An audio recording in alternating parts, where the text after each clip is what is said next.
There are many people who have lost money through the pending bills. Some of them cannot be accounted for. So we want to verify all those things. We want to call the governors to at least tell us what is the position of the pending bills, because billions of money, shillings are missing. And one is actually those people who invested their own money in projects of for the counties and did the work have not been paid for the last 5 years.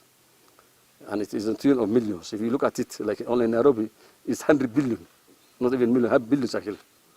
If you look at my own county, Wajir, 5.5 billion. So we don't know whether, in any case, this money has already been budgeted for and it has been paid by the national government. But we want to see why this excess fund has gone. How comes that, we have a control of budget, we have auditors, how comes that this kind of, enormous resources can be spent without any proper accountability? So this committee now has a lot of, our honors and our responsibility now is to oversee that everything that in the county, that money goes to the county is well spent. So we want to also, there are also issues of boundary conflicts in various counties. Actually, there are many. Last time the committee was in MERU to see the issues, to see what is happening with the governor and the assemblies. We had the opportunity to talk to them both parties to reconcile. We will still follow up more, make more visits, and hopefully we'll succeed in reconciling the two teams. We had a visit also in Tharaka-Nithi, where there was a conflict. There was a bit of misunderstanding on where to relocate the county headquarters. The national government on one side, staying on the old place where they moved from, that is Shagoria, and the county has moved to another capital. So it was what it was called? Kadwana. So, of course, the government have to work together, both the county government and the national government. And therefore, the Wananchi have to get their services in one point.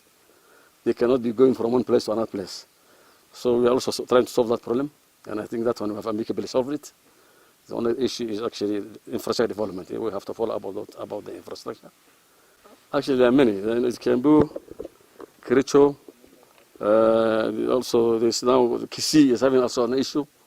So we will all visit them and see how best we can be able to handle and solve that problem. Because what we want to do is actually, before this problem escalates further, we want to have an intervention so that at least when it's still able to be controlled, we'll be able to solve the problem. Therefore, it's actually one of our biggest programs that we need to do today. We are planning, as we plan ahead, that we want to visit all those counties where there is at least a bit of understanding between the two, the executive and the assembly. And I think that one, the program is already developed, and we'll move forward, God willing. MERU followed the decision of the select committee of the Senate that had actually looked into the issue of the impeachment of the governor of MERU. When we went to MERU, we were trying to make a follow-up, basically to try and heal the two sides so that they can move. Our conversation with both the governor and the county assembly was that they are willing to work with each other. We were able to tell them the roles of either team and the importance of that cooperation and working together between the county assembly and the executive, and both were able to appreciate that. You may have noticed that in a few of the meetings, we've seen the governor in meetings in wards with some of those MCAs. So we believe the issue is being resolved.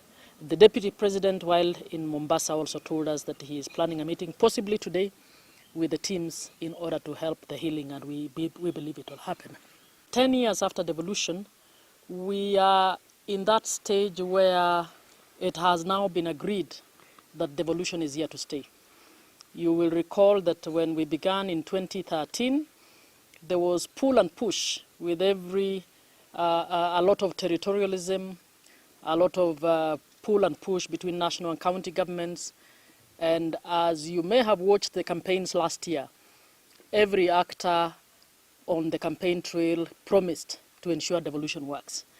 And we want to take advantage of that as a committee and work with all stakeholders to ensure that devolution works.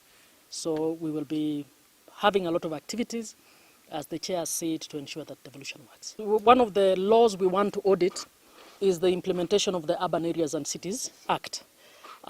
We plan to meet the 4 cities that have been set up. You will notice that all of them have unique and different issues. Nairobi, for instance, had the NMS situation that we want to relook at the laws that moves a city to a national government. We need to actually re-audit that law to see how to ensure that we have a proper process that is acceptable under the Constitution.